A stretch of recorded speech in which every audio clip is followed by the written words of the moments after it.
Let's talk about it. What has he done? I've already said it. I've already given you the rundown. I've already talked about criminal justice reform. I already talked about permanently funding HBCUs, which their funding was snatched away during the Obama era. I also talked about faith-based, a ban on faith-based HBCUs that was lifted. He also designated in particular office in the White House just to deal with HBCUs.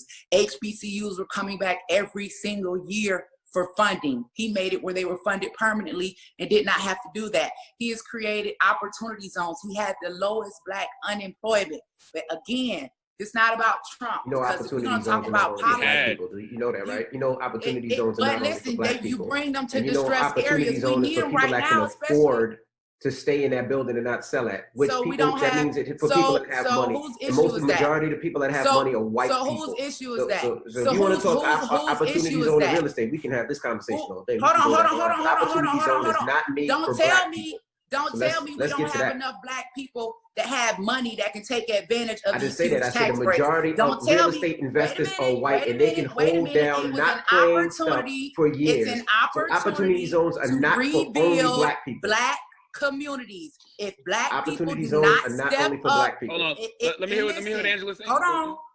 This is what I'm saying. Opportunity zones are for Black communities to rebuild our communities, which is exactly what we need now, especially with all of the things that have been burned down in our communities. We have enough Black people in power with money to take advantage of these tax breaks. But what we have is a lot of leaders and people with money that truly do not care. Okay, so funds can be created. We can put together pools. This is an opportunity for us to come together and rebuild our neighborhoods and rebuild our communities. So we can't always just sit back and say we're gonna point the finger at somebody else. Right. When we gonna have accountability? But opportunity is not only for Black people. Opportunity zones for everybody. It don't. It's not just the thing that says only African Americans can buy these properties. Opportunity zones is for everybody, white, Black, Jewish, for low income areas. You're missing it. But they're for investments for our community. That's the point. They're for investments for our community, but it's not just for Black people. Our communities. Yeah. And if they come to our communities, they bring jobs. Just like the Wendy's we saw burn down up the street in Atlanta. You got 15 people that lost their jobs. These are Black people. It brings opportunity to people in our communities. So don't say that it does not help us. Can I switch? You know what they're doing with, hold on 1 second. You know what they're doing with opportunity zones? Kind of like what they did in Jersey City, kind of like what they did in Newark, kind of like what they did in Harlem, kind of what they did in Brooklyn. They come in and take those properties and they wait for the time period. And then when the time period happens, what do they usually do? They raise the rent. They push us out, and then we don't own these areas. I don't know if you've been to Harlem or if you've been to Jersey City, Hoboken, or Brooklyn in certain areas. The majority of people that you're gonna talk over me. I'll let you speak. Can you let me speak? Go ahead.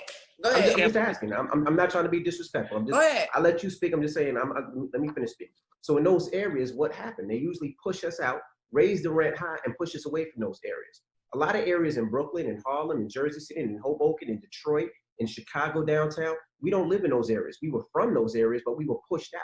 Raised the rent, opportunity zones, people came, they gave them rebates, they gave them all these refunds. After that was over, pushed us out, and we can't afford to go back to those areas. So that's what those zones were. It's not just for African Americans. Now, can I speak? You said you had a question. Again, at the end of the day, we need to have some accountability. You keep saying they. Black people have the same access to do the same exact things. At some point, we're going to have to stop pointing fingers. Yes, we do. Enough of us got money. We can go in here and take advantage of these tax breaks. If y'all got homeboys, y'all interview all types of celebrities. If we really want to rebuild Black Street, if we really want to restore Black America, then we still have the opportunity right now. Pull our people together. Let's go take advantage of these tax breaks. Let's create our own opportunities and employ our own people. That's the answer, because we can't keep sitting back waiting on somebody else to make something happen to us. Because when they open up these loans and they open up these access, we have the same exact access, but we do not take advantage of it. So the majority of us, go ahead, Angela. No, I was going to say, since we're talking about access, do you think it's an issue with the Paycheck Protection Program that they're not saying what companies got the money and that there's not full disclosure on what was happening with those funds? Does it need to be full disclosure to the full public, or does it need to be full disclosure just to HUD or SBA? Who needs access to it? I mean, I think there has to be some accountability. I think we should know where is that money going, because there's a lot of but businesses that were small businesses that weren't able to access those funds because they were depleted so quickly.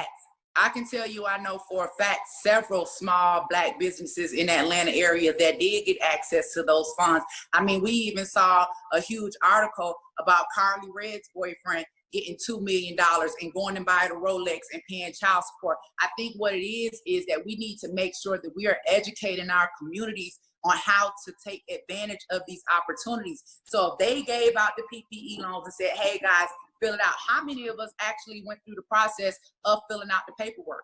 Or if we didn't know how to properly fill out the paperwork, made sure that we engaged our communities for them to get access. So we can't say, oh, they just gave this money to all of these rich or corporations. That's not true. I didn't say that. I was just asking for if you think there should be disclosure. 60% of all small Black, yeah, there should definitely be disclosure, but 60% of all small Black-owned businesses didn't even apply for the PPP, and that's why Robert Smith started QuickBase.com. Yeah, you know, access, a lot of us can't get access. Advantage. A lot of us can't get loans. You know, it's difficult for a lot of African Americans to get loans. You know?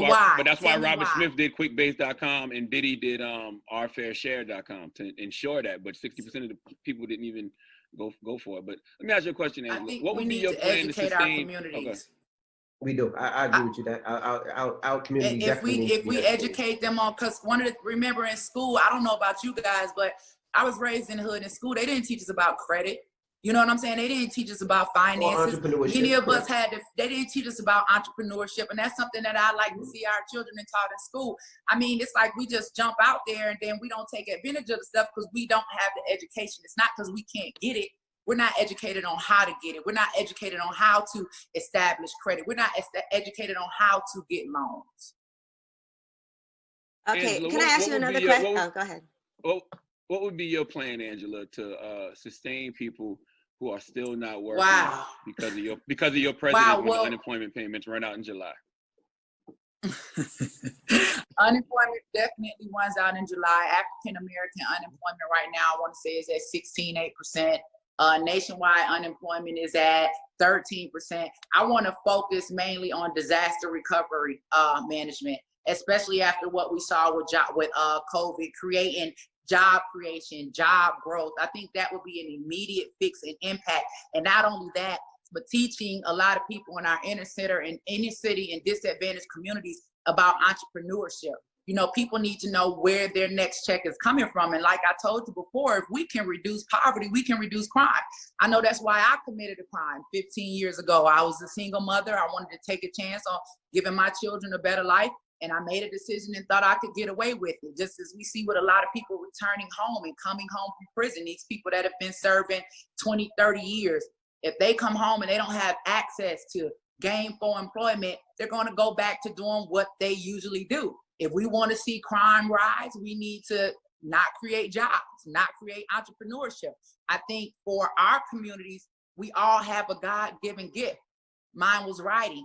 I learned how to take that and make it into a profitable business. We have people that know how to cook. We have people that know how to paint. We have people that know how to work with their hands. We can create our own businesses and begin to build our own wealth. And for me, that's one of the main focal points of my campaign. You know, all right, one question I wanted to... Oh, go ahead. Go ahead. No, one question I wanted to ask you is, why do you think so many white supremacist groups support Donald Trump?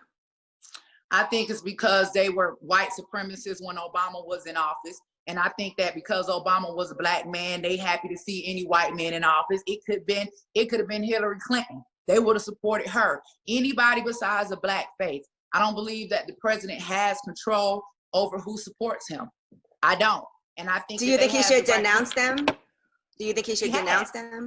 He has. You want me to pull up the video and show it to you? All you gotta do is go on. All you gotta do is type in. You can't call them fine people. Google President Trump denounced KKK and white supremacy. There's a whole video of him doing that, and he also designated them a terrorist group. Google that also. But you can't say fine people on both sides in some place like Charlotte. So can I get, because we back on Trump again versus my campaign, but let me just say this. I was just on the ground in Minneapolis, right? And when I was on the ground in Minneapolis, I had people with me and we were doing a very peaceful protest. And then there were people that were not doing the peaceful protest, busting people on the head, breaking stuff and all of that. So in my honest opinion, when the president said there are very fine people on both sides, he was talking about the people that were peacefully protesting. If you go watch the entire clip and not just the snippet that they put out to try to make it seem as if he was saying something racist, you would have a better understanding. What I want us to do is not look at me as a Black woman and think that I'm a sellout or I'm not for Black people, because at the end of the day, you would, back in the day, they would have called Harriet Tubman a coon for going to work with white people to free the slaves. I'm not going to apologize for the favor that Harriet God wasn't going to work. This administration. Angela, Harriet wasn't going to work. It's not like she woke up in the morning and said, "I'm gonna go clock in for this slavery today." Administration. I advocate on behalf of Black America with the administration. I'm not employed by the administration. Every time I go to the White House, I'm going there with an issue for Black America.